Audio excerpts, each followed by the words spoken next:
Andy Mitten is with us. Andy, good morning to you. How are you? Good morning. How do you think I am? I don't know. Are you angry? So we were talking earlier on. The 7 stages of grief is this kind of well-worn path. It seemed like Roy Keane to move beyond that to a new 8th phase, which we don't even know how to talk about it. He's new territory, uncharted waters. Yeah, I tweeted before the game yesterday that I'd never felt less optimistic going to Anfield ahead of a Liverpool United game since 1990, and a game which Liverpool won 4-0. United didn't actually play badly in that 4-0 defeat in September 1990. And I think what most United fans took that day was that the away end was loud. I can't even take either of those positives from last night. United played atrociously. A large number of Manchester United fans left the game before the end. It was a sorry, sad evening in the history of Manchester United. It wasn't entirely unexpected. The team have been as bad as Liverpool have been good. And any idea of a new untried formation coming off went after 4 or 5 minutes when Liverpool scored and went ahead and never looked back. The first 20 minutes was awful for Manchester United. Asking players to play in that untried formation was a big ask. It didn't come off. The players didn't play well. And there's a lot of disappointment around that ground last night. And again, it wasn't a surprise. Liverpool won 5-0 at Old Trafford earlier on in the season. They've got an exceptional team. They could win the league, they could win the cup, they could win 2 cups, they could win 3 cups. So it goes from bad to worse for Manchester United, who will appoint a new manager imminently. And there will be some optimism around that because Ole Gunnar Solskjaer wasn't working. Ralf Rangnick has not worked. And new signings will come in the summer. But United are so far behind the leading teams at the moment that I think patience will be required. And all this is played under a cloud of the Glazer ownership, which continues to be very unpopular among Manchester United fans. That's why you saw protests at the weekend before the Norwich City game. And the games are played by a team with one of the highest wage bills in world football. So the players are failing. A lot of it is on them as well. And on the managers. And somehow Manchester United are in a fight for top 4. This team looks so far off the elite level at the moment. There were some mitigating factors. A lot of players were missing, be it on compassionate grounds or because of injury. Some of them were always missing. Some of them were always missing on the pitch. And it was a bad night. Going back to Manchester after the game, the motorway was closed at one point, and he's just thinking, can this get any worse? So it was. I remember coming back from Anfield in 1992, again on a coach. Liverpool had effectively stopped United winning the league, and thinking it can't get worse than this. And within a year, Manchester United were champions again for the first time in 26 years. But that United team was ascendant, missed out on the league that year in 1992. Liverpool were in decline. It's nothing like that now. United are all over the place at the moment. And to put a figure on it, Rangnick went with 6 years at least to catch up to Liverpool. So over the course of that 6-year plan, assuming it starts in August, how many of last night's players who played, started, who came on, would you like to see kicking off that 6-year plan? Well, he's not implementing that 6-year plan. That's just his estimation. I don't have everything that he says and take it literally. He knows far more about football than I do. I expected him to be a lot better as a manager than he had been. I've been very disappointed with Ralf Rangnick's interim term as Manchester United manager. But the general point that Manchester United need a lot of change is definitely true. But it's always true. Every single manager comes in and says exactly the same thing. Get rid of the deadwood, bring in the new players, cultural reboot from the side of the club. This is a cycle which didn't start and end last night. This is a cycle which has been happening since 2013. But from the evidence that we're seeing, you'd think that very, very few of them have got a future at Manchester United. The reality is you cannot change a team immediately. The majority will be at Manchester United next season. But I think if you lose in 3, 4, 5 of those players this summer, or players who are in the squad. Some of them are out of contract. Some of them are going to be let go. Some of them have chosen not to stay.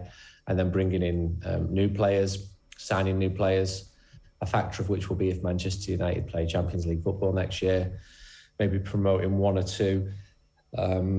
Bring James Garner back on loan from Nottingham Forest. He's a promising young player, but I won't be expecting any miracles next season. It is a long, slow, steady climb from here. It can only be a climb, though, if everybody at the club is aligned behind what they're trying to achieve, and there's no more random signings of big names or players who are suddenly available. And it also can only be achieved if the dressing room is harmonious. And I'm just not sure that there's been that understanding in the past where players come in on big wages that seem to upset what the equilibrium of a dressing room should be, where you were getting rewarded for any kind of run of form with a new contract, and then the players were on such big contracts that the only way to get rid of them was to sell them, and then nobody would sign them because they were on such big contracts. And it's this vicious circle that, like, this isn't after time. There's Manchester United fans I know who, when Alexis Sanchez was getting his big deal, was like, this isn't really the way that you run a football club in the long term, because it means that everybody expects to be paid the same, and he has to be an absolute global superstar to justify the salary. But then all the young players benchmark themselves against him, and so the wage inflation in the dressing room is crazy, and all of a sudden your sub goalkeeper's on 125 grand a week, and it's like, what happened here? Yeah, and the rest. You're absolutely right. Unfortunately, every single one of those signings was cheered in by the fans, including me for most of them. So the fans are falling for this hook, line and sinker. I remember when Alexis Sanchez signed for Manchester United, fans hope that these players will give a glimpse of a brighter future. That doesn't happen. The recruitment has been atrocious. The approach has been scattergun. Names have been coming in, and you sort of wonder, with the benefit of hindsight, why Bayern Munich let Bastian Schweinsteiger go, because they knew that he wasn't as key to them as he had been. And United shouldn't be somewhere where big name players go and pick up their final big name salary, and that's what's happened. And there's always two sides to this. A year ago, Edinson Cavani, who's one of those players, was playing well and scoring well. He's barely been available this season. This season has been a complete flop for him. I don't think he wakes up in the morning and says, I want to be injured, I don't want to play football. I just don't believe that. But United are signing players who are getting injured. Maybe that's because they're too old. And when you can't select 4 or 5 of your better players, and there are, of course, other circumstances, Mason Greenwood's circumstances have been well documented as to why he can't play. It just all adds up to a very sorry season for Manchester United. You talked about unity. There isn't any unity among the fans. The fans hate each other. There isn't unity in the dressing room either. You're getting briefs, leaks, counter briefs, counter leaks. And this is something that the new manager has got to try and get to grip with in a culture which will be alien for him. He's got an extremely difficult job. Any human would have an extremely difficult job. So while Ten Hag's arrival will be greeted with optimism, like every arrival is greeted with optimism, I don't think he alone is a panacea. You've got issues with the ownership, which remain very unpopular with fans. The recruitment, there'll be more changes. Absolutely, there will be more changes at United. The best case scenario is that the bar is so low at the moment, United can't get any worse. Well, they could go down. That's happened before.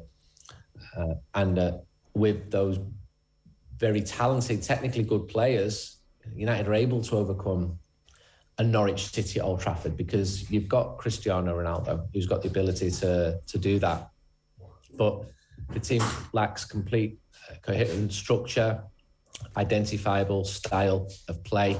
When you watch Liverpool, you see that this is Jurgen Klopp's team. You say the same about Pep Guardiola. You say the same about Thomas Tuchel at Chelsea. When you watch Manchester United, you absolutely cannot say that. Ralph Rangnick came in for the first hour against Crystal Palace. Okay, this is different. This is what he's trying to do. And then that went by the wayside, as so often the best intentions do with Manchester United. You say that the fans hate each other. How do you mean? What's the sticking points at the moment? Manchester United's fan base is thousands of groups of mates who all think they're right, and they find consensus among themselves. But the demographic is so wide that what works for one set of mates is very, very different than what works for another set of friends. So you've got the match-going fans, and there are big divisions there. You've got the global fan base.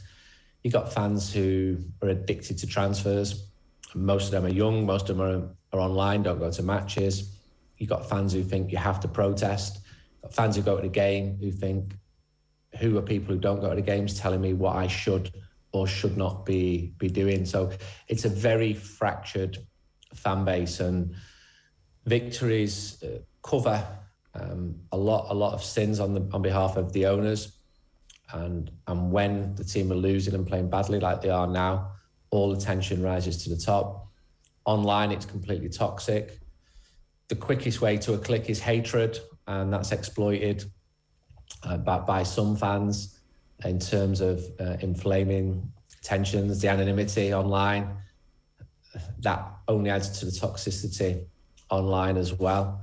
And I can remember 2012-13, United drawing a game and fans being furious in a season when the team won the league. Can you imagine what it's like now when the team are losing regularly, going out of all the cup competitions at Old Trafford? So actually, when you go to matches, the atmosphere's all right. The fans are still pretty supportive. In the real world, online, it is a complete mess, and the fans are at each other's throat. This is the mood music which greets the arrival of the new manager. A comment in from Dahi O'Shaughnessy. He says, the importance of Michael Edwards in superbly managing transfers at Liverpool has been pivotal to their success. United's transfer management has been a catastrophe. They need an equivalent to Edwards. So the people who appointed the new manager are, we think, heavily involved in the recruitment, and he will have an influence in the recruitment. So it's not a million miles away from the Liverpool model, or is it? What do you know about that, and how will that work? I saw a line in the last couple of days that Erik Ten Hag will have the final say on who comes in, and that he's this all-conquering human who will actually spearhead recruitment from that respect. Ole Gunnar Solskjaer had the final say. The manager at Manchester United always has the final say. But the point about recruitment is true. Too many of the players who come into Manchester United have failed, hasn't worked. Huge amounts have been spent. United, as you said earlier, end up with players who earn so much money that no rival clubs can afford to take them. So they end up stockpiling players who are at the top of the wage tree, if not the success tree. And it's very difficult to get rid of them unless you pay a huge percentage of their wages to get rid of them and to move them on from Manchester United. The recruitment has got to be smarter, rather than those aging names, those big names, with a cynical, sceptical view, names who are going to sell shirts. United should be signing players who win football matches and win trophies when the collective is big enough. And Nemanja Vidic said to me a couple of weeks ago, it's too much about the individual at the moment. There's not enough about the collective, the great team spirit which he had when he played for a long time. And some of those Liverpool players, I remember when Liverpool signed Virgil van Dijk and laughing because he'd spent so much on a Southampton defender. Liverpool were right, I was wrong. And they've done that several times. They brought players in who've done really, really well for Liverpool. I think you've got to look at Liverpool's model as being an example now for Manchester United, because United are not state-funded. They don't have an oligarch putting money in, or used to put money in. United self-generate their own money.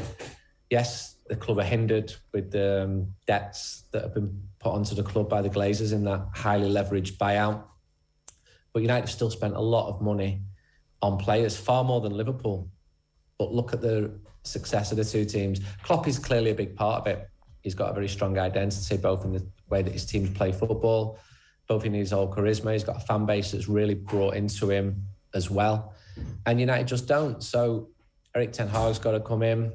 That's going to be really difficult for him. You know, I've done a lot of research into him. I spoke to a lot of people in professional football in Holland about him. They speak really well of him as a coach. He's an exceptional coach. More issues around his communication skills. So he's going to need the charisma to lead the dressing room, but also to get the fans on side and to get everything working. And it's a huge ask. And you're speaking to me now, I think, at the lowest point, because I think things can only get better, but actually things can actually get worse. Well, I think they will get better, because Ranić is obviously and was clearly an interim manager. They said it when he arrived, despite the bit where, oh, maybe they'll offer me the job. That never really rang true. And it looks like the players knew that from the start. So you would assume that a manager will come in and put some order on things. Plus, there's a group of those players who are actually out of contract, so he won't have to deal with that many disaffected players, and he'll have to give opportunity to some other players. You know, they won't re-sign Matic. Mata will be gone, Lingard will be gone, and a few others will go as well, automatically. And that if they just replace those with younger players who are a little bit hungrier, who are not paid as much, then and who do what the manager wants them to do, they'll have a style of play, they'll have a pre-season. That should automatically reach them to the fringes of the top four and an identity. And that's the beginning of things, right? Yeah, it is. And that's an idealised situation. And if you would have spoke to me at the end of November, the idealised situation would have been Ole Gunnar Solskjaer's failing because he's not tactically proficient. And if you bring someone in, someone like Ralf Rangnick, who's a tactician, he can get a better chord out of these players. Football doesn't work like these idealised situations. Young players can come in and be completely daunted by Manchester United. We've seen that several times. Memphis Depay came in with a fantastic CV, didn't work out for him. There's been a lot of examples of that, or players needing time to settle. Jadon Sancho has improved, but he had a really bad first half of the season. But I take your point, and I am an optimist, and a manager who comes in and will actually have money to spend is not being asked to reach the European Cup final on a relative shoestring like Pochettino did at Tottenham, for example. The new manager will be able to sign players. The wage bill will remain very, very high. Old Trafford is still full every week, and fans are allowed back in to fill Old Trafford. So if a good, competent manager gets to grips with this, then United should absolutely improve. But I think it'll take time, and it will need patience from a fan base which is very patient inside the ground, online less so. The overreaction when Manchester United don't win a game is ridiculous. But United have courted this fan base. In many ways, you reap what you sow. Well, let me put this to you, because that's come in from a comment on watching this morning from Michael, who says, United sold its soul when the Glazers took over. Year by year, its character and identity has been commodified and sold off for short-term profit. The brand manager and marketing department steers the ship. It's a viewpoint that's popular, but I'm not sure it's accurate. I think it's far more nuanced than that. It's just that they've had the wrong people in charge of football for too long, who didn't fully understand what they were trying to do.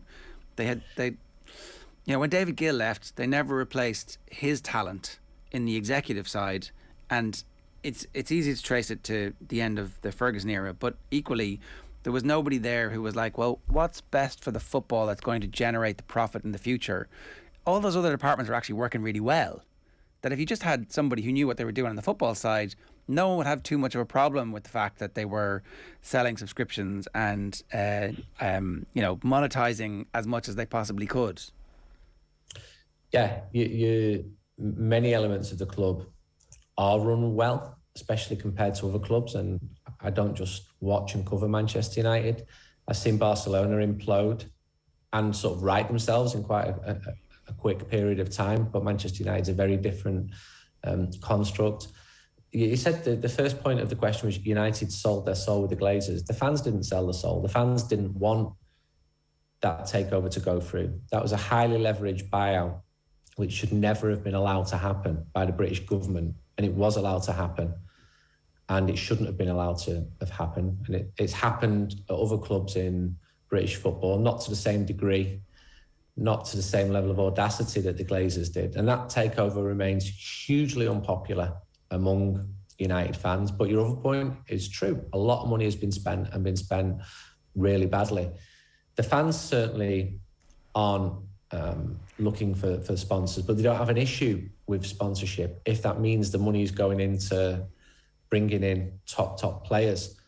And I think that's actually true. The money which United generate commercially helps United have one of the biggest wage bills, which in theory should lead to success and hasn't done.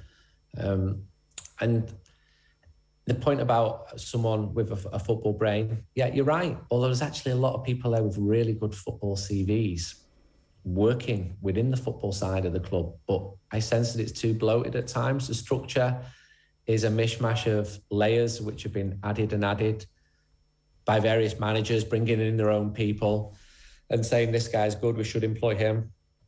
And that's not working either. So someone with the authority, the autonomy, like Michael Edwards had, fans would look at that and think, yeah, that's what we need at Manchester United. There are people with decision-making powers now. John Murtaugh's a director of football. Ralph Rangnick's appointment was on him. The next appointment will be on him as well. And he'll be judged by that. If Ten Hag comes in and is a failure, that will reflect badly on the man who gave him the job. Darren Fletcher interviewed the prospective managers, as he did with the interim managers as well. And again, that's on him too. He's a very bright lad. Criticism I hear is that these are people who are effectively learning on the job, and Manchester United should be bringing in best in class, more experienced people. And I take that point as well. We're looking for everything through such a negative prism at the moment because the results have been so bad and criticism is swirling around, and I understand why it is. Yeah. And it should be. I stood in that away end at Anfield last night. It was absolutely horrendous, and I expected it to be horrendous at Anfield last night. And to compound it all, United's two biggest rivals, City and Liverpool, are winning absolutely everything. Can't even believe I'm saying this sometimes when I say it, but that's where we are at the moment, and these are really grim times for United. Well, thanks for sharing them with us this morning, Andy. I know it's never easy, but it's always great to talk to you, and hopefully at some point in the near future we'll get to talk to you after some big wins for you. Thanks a million. Thank you. That's Andy Mitten there. You can read his stuff in United We Stand, and of course in The Athletic and elsewhere.